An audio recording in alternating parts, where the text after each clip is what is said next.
श्री शिवाय नमस्तोभ्यम। दोस्तों, आप सभी लोग जानते हैं कि 8 जून 2025 यानी रविवार को पड़ रही है ज्येष्ठ महीने की प्रदोष व्रत। और दोस्तों, ये वो तिथि है जो ज्येष्ठ महीने की पड़ने वाली सबसे बड़ी तिथि है, क्योंकि ये रविवार के दिन पड़ रही है और इसका बहुत बड़ा महत्व है दोस्तों। साथ ही साथ आपको बता दें कि पूज्य गुरु जी ने कहा है, अगर कभी भी मौका लग जाए और ज्येष्ठ महीने की प्रदोष व्रत रविवार को पड़ जाए तो आप लोगों को 11 चावल के दाने का उपाय तो अवश्य ही करना चाहिए। इन दोनों का संयोग बहुत ही कम आता है। साथ ही साथ पूज्य गुरु जी ने अपने शिव महापुराण की कथा में कहा है कि आपको 11 चावल के दाने वाले उपाय को तो अवश्य ही करना है, क्योंकि ऐसा दिन पूरे साल में सिर्फ एक ही बार आता है। और दोस्तों, आप सभी लोग जानते हो कि रविवार प्रदोष व्रत का अगर सबसे बड़ा कोई उपाय है तो वो है 11 चावल के दाने वाला उपाय। तो दोस्तों, प्रदोष व्रत के दिन आप लोगों को इस 11 चावल के दाने के उपाय को ज़रूर से करना है। बहुत सारे लोग होंगे जिन लोगों ने इस उपाय को ना तो किया होगा, मतलब पूरा साल निकल गया, उन्होंने किसी भी दिन इस 11 चावल के दाने वाले उपाय को नहीं किया होगा। तो ऐसे में दोस्तों, आपके पास एक आखिरी मौका बचा हुआ है कि जो 8 जून के दिन है, तो इस दिन आप लोगों को इस वाले उपाय को ज़रूर से करना चाहिए। भले ही आपने पूरे साल भर इस उपाय को ना किया हो, पर अगर आपने इस ज्येष्ठ महीने के रविवार प्रदोष के व्रत के दिन अगर इस वाले उपाय को कर लिया तो आपको वो फल मिलेगा जिसकी आपने कभी कल्पना भी नहीं की होगी दोस्तों। इसीलिए आप लोग इस वाले उपाय को ज़रूर से करिएगा, एक बार ज़रूर कीजिएगा। लोगों के हाथ में ये मौका जिन लोगों को भी मिल रहा है उसका फल आपको ज़रूर मिलेगा। दोस्तों, ये उपाय पंडित जी ने अपनी शिव महापुराण की कथा में बताया है, जिस उपाय को आज हम आपको बहुत अच्छे से समझाने वाले हैं। इस वीडियो को देखने के बाद आपको किसी भी और वीडियो को देखने की ज़रूरत नहीं पड़ने वाली है। दोस्तों, आपको बता दें कि देखिएगा, उपाय को शुरू करते हैं, लेकिन ये आपको बता दें कि ज्येष्ठ महीने के प्रदोष व्रत इतना खास होता है, इतना महत्वपूर्ण होता है कि देखा गया है कभी कभी बड़े बड़े पूजा पाठ जो होते हैं ना, अनुष्ठान होते हैं, उनसे जो मनोकामना पूर्ण नहीं हो पाती है वो इससे पूर्ण हो जाती है। ये छोटा सा उपाय है। ऐसे बहुत सारे लोग हैं जिन्होंने इस उपाय को किया भी नहीं होगा, तो उनको इस उपाय को करने का बहुत ही प्यारा सा मौका मिल रहा है। अगर आप इस उपाय को प्रदोष व्रत के दिन करना चाहते हैं तो आप इस उपाय को पहले अच्छे से समझ लेना, सुन लेना, उसके बाद करना। आपको इस उपाय का फल ज़रूर मिलेगा।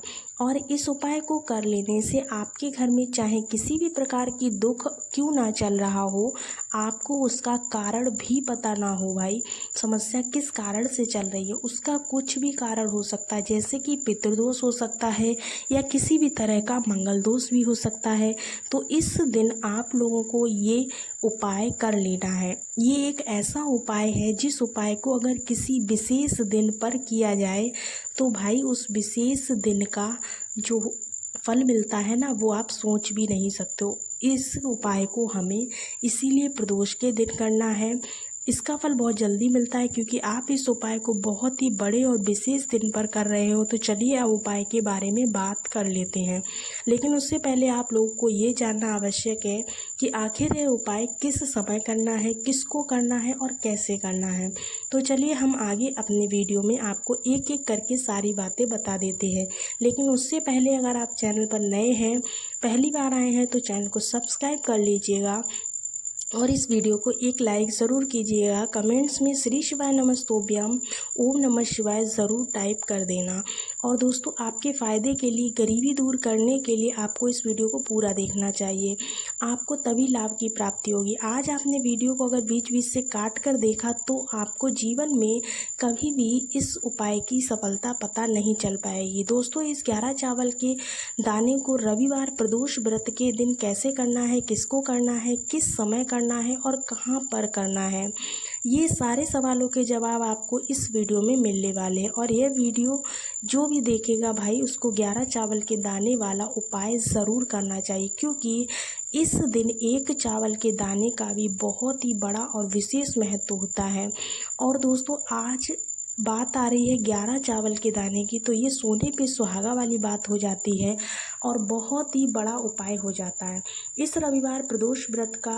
हाँ, तो अब दोस्तों आपको करना क्या है, चावल के दाने वाले उपाय को सबसे पहले हम लोगों को ये बात जान लेनी है कि जो उपाय हम करने वाले हैं वो माताएं बहनें होती हैं, उन माताओं बहनों में जो घर की माता बहनें होती हैं में से कोई एक बड़ी माता बहन इस उपाय को चाहे तो कर सकती है। और दोस्तों अगर आप चाहें अपने घर में से सभी सदस्यों को भी इस उपाय को करवा सकते हैं। अगर किसी व्यक्ति की खुद की कोई मनोकामना है, खुद की कोई दुख और तकलीफ़ है जो अपने लिए ही करना चाहता है इस वाले उपाय को, तो वह खुद अपने लिए भी कर सकता है। बाकी अगर घर में ऐसा कोई है जो कि अपने पूरे परिवार की सुख और शांति के लिए इस उपाय को करना चाहता है तो भाई वह भी कर सकता है, उसमें भी कोई दिक्कत की बात नहीं आने वाली है। कहने का मतलब यह है कि इस उपाय को हर सदस्य कर सकता है, पूरे घर परिवार के सदस्य के लिए घर की बड़ी माताओं बहनों में से कोई एक माता बहन भी कर सकती है। माताएं बहनें अगर घर में उपस्थित नहीं हो या वो ये वाला उपाय ना कर पा रही हूँ किसी भी कारण से, तो फिर घर का कोई बड़ा सदस्य इस 11 चावल के दाने वाले उपाय को कर सकता, चाहे फिर वह पुरुष ही क्यों ना हो, उसमें भी कोई दिक्कत नहीं होने वाली। अब दोस्तों इस 11 चावल के जो दाने वाला उपाय है उसे हमें कहाँ पर करना है, हमें शिव जी के मंदिर में जा कर के करना है। बहुत सारे लोग प्रश्न करते हैं हर एक उपाय को करते समय क्या हम इस उपाय को घर पर कर सकते हैं, तो इस वाले उपाय को आप घर पर नहीं कर सकते हो। इस वाले उपाय को करने के लिए आपको शिव जी के मंदिर में ही जाना पड़ेगा। उसके बाद में दोस्तों जो अगला प्रश्न निकल कर के आता है वह यह आता है कि इस उपाय को लेकर के कि आखिर उस उपाय को हमें किस समय करना है, सुबह के समय पर करें कि शाम के समय पर करें। तो देखिएगा ये उपाय आप लोग सुबह के समय भी कर सकते हो और शाम को प्रदोष काल में भी कर सकते हो। अगर आप प्रदोष काल में करते हो तो बहुत ही अच्छी बात है, बहुत ही उत्तम समय है। इस 11 चावल के दाने के उपाय को करने का अगर आप सोचें तो सबसे ज़्यादा उत्तम समय जो होगा वो हम तो यही कहेंगे कि आप प्रदोष काल में ही करिएगा। प्रदोष काल शाम के समय करना है आपको, उसमें भी कोई दिक्कत नहीं होने वाली है। दोस्तों जो अगली बात आती है वो क्या है, सबसे बड़ी और सबसे महत्वपूर्ण बात होती है वो ये है, अगर हम इस उपाय को करेंगे तो हमें कितने बजे से लेकर कितने बजे तक के बीच में करना है, और शाम के समय अगर हम प्रदोष काल में करेंगे तो हमें कितने समय पर करना है। तो आपको बता दें दोस्तों, सुबह जितनी जल्दी हो सके, जितनी भी जल्दी हो सके इस उपाय को करने की कोशिश करना। बाकी अगर किसी कारणवश लेट भी हो जाओ, थोड़ी देर हो जाए, तो आप 10 या 11:30 तक इस उपाय को कर सकते हो, 12 बजे नहीं कर सकते हो। इस बात का विशेष ध्यान रखना है, ठीक है ना, इस बात को याद रखना है। उसके बाद में दोस्तों अगर शाम के समय की बात की जाए, प्रदोष काल की अगर बात करें तो प्रदोष काल जो समय होता है वो शाम के समय का होता है, 6 बजे से शुरू हो जाता है। मतलब है समय 6 बजे से लेकर के 7 बजे तक का जो समय होता है शाम को, वो प्रदोष काल का समय कहा जाता है। अभी जो मौसम चल रहा है इस मौसम में तो आपको बता दें शाम बहुत देरी से हो रही है, तो आप इस उपाय को 7 या 8 बजे के बीच में भी कर सकते हैं। मतलब शाम के 6 बजे से लेकर के 8 बजे के बीच में आप इस उपाय को किसी भी समय कर सकते हो, उसमें कोई दिक्कत की बात नहीं है। अब हम आपको बता दें दोस्तों, यहाँ पर इस उपाय को लेकर के एक और सबसे बड़ी बात ये निकल कर के आती है कि इस 11 चावल के दानों को हमें लेना कहाँ से होता है, और हमें इस उपाय को करने के साथ में क्या और कुछ भी सामग्री लेनी होती है जो शिव जी के मंदिर लेकर जानी होती है। तो देखो यहाँ पर हम आपको बता दें, तो देखो सबसे पहली चीज़ आप लोग ये जान लो कि ये जो 11 चावल के दाने वाला उपाय है सिर्फ़ और सिर्फ आप उपाय की सामग्री लेकर के ही कर सकते हैं। मतलब केवल आपको उपाय की सामग्री लेकर के जाना है शिव जी के मंदिर में, और क्या करना है, हमें भगवान के सामने ये नहीं दर्शाना है कि हम अपना मतलब उपाय के लिए ही केवल सामग्री लाएं। आप जो भी पूजा पाठ करते हो वो पूरी सामग्री आप लेकर के जाएंगे, इसलिए आपको 11 चावल के दाने इसके साथ में पूजन सामग्री भी जरूर से लेके जाना है। देखो अगर सुबह के समय उपाय कर रहे हो तो सीधी सी बात है, एक लोटा जल तो आप लेकर के जाओगे ही जाओगे। वहीं एक ये भी बात है कि अगर शाम के समय आप उपाय कर रहे हो तो आपको जल लेकर के नहीं जाना है। साथ ही साथ दोस्तों, आपको एक गोल वाती का दीपक ज़रूर से तैयार करके ले जाना है, गाय के देसी घी का। इस बात को आप लोगों को ध्यान रखना है। इस दीपक को आपको घर से बना कर के ले जाना है, जला कर के नहीं ले जाना है। बाद में आप मंदिर में जाकर के ही इस दीपक को जलाएंगे। अब दोस्तों, यहाँ पर इन सबको समझने के बाद में अब हम सीधा उपाय पर आते हैं।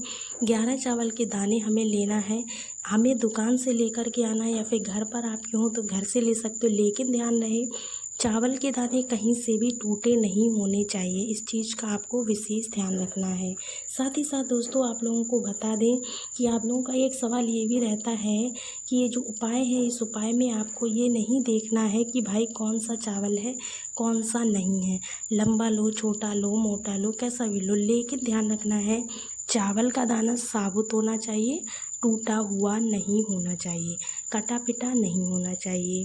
साथ ही साथ दोस्तों, ये बात आपको खास ध्यान रखनी है, बाकी आपका चावल बासमती हो या सादा हो, चावल कोई सा भी चावल हो, उसमें कोई भी दिक्कत की बात नहीं है। सीधी सी बात है कि आपके घर के रसोई घर में जहाँ पर भी आप भोजन बनाते हो, वहाँ पर जो भी चावल आपके उपस्थित हो, उन चावलों में से अपनी एक कटोरी भर लेना है, या फिर आपको मुट्ठी चावल अलग से निकाल लेनी, फिर उसमें से आपको 11 चावल के दाने बीन लेने, यानी कि एकदम साबुत दाने निकाल लेने हैं। इस बात का आपको ध्यान रखना है। आपने ये चीज़ें कर ली। अब जो चावल के दाने आपने निकाले हैं, उन चावल के दाने को आपको कहाँ पर, किस जगह और किस समय और कैसे समर्पित करना है, इसकी बात हम लोग कर लेते हैं। अच्छे साबुत चावल के दाने लीजिएगा। 11 दाने आप लोग निकाल कर के रख लेना है। इसमें किसी भी एक कागज़ की पुड़िया में बांध लीजिए या फिर किसी भी छोटी सी कटोरी में आपको रख लेने। एक भी चावल का दाना इधर उधर नहीं होना चाहिए। आपको इस उपाय के लिए पूरे के पूरे 11 चावल के दाने ही चाहिए हैं। ऐसा नहीं है कि आपकी कटोरी में से एक आध कम हो जाए और आप चाहें तो 10 चढ़ा दें, ऐसा मत करिएगा। बाद में आपको जो भी पूजन सामग्री है उससे आपको पूजन कर लेना है। लोटा जल लेकर के वो जल चढ़ा दीजिएगा। उसके बाद में आपको उपाय करना है, यानी कि सारी पूजा करने के बाद में आपको सबसे बाद में उपाय को करना है। उपाय को करते समय फिर आपको सबसे बाद में 11 के 11 चावल के दाने माता अशोक सुंदरी वाले स्थान पर अपने मन की इच्छा करते हुए, अपने मन की कामना करते हुए समर्पित कर देना है। दोस्तों, ये बहुत ही प्यारा सा उपाय है, किसी भी दिन आप कर सकते हो। साथ ही साथ अगर उपाय आपको पसंद आए तो वीडियो को लाइक ज़रूर कीजिएगा। मिलते हैं आपको अगले एक नए वीडियो में।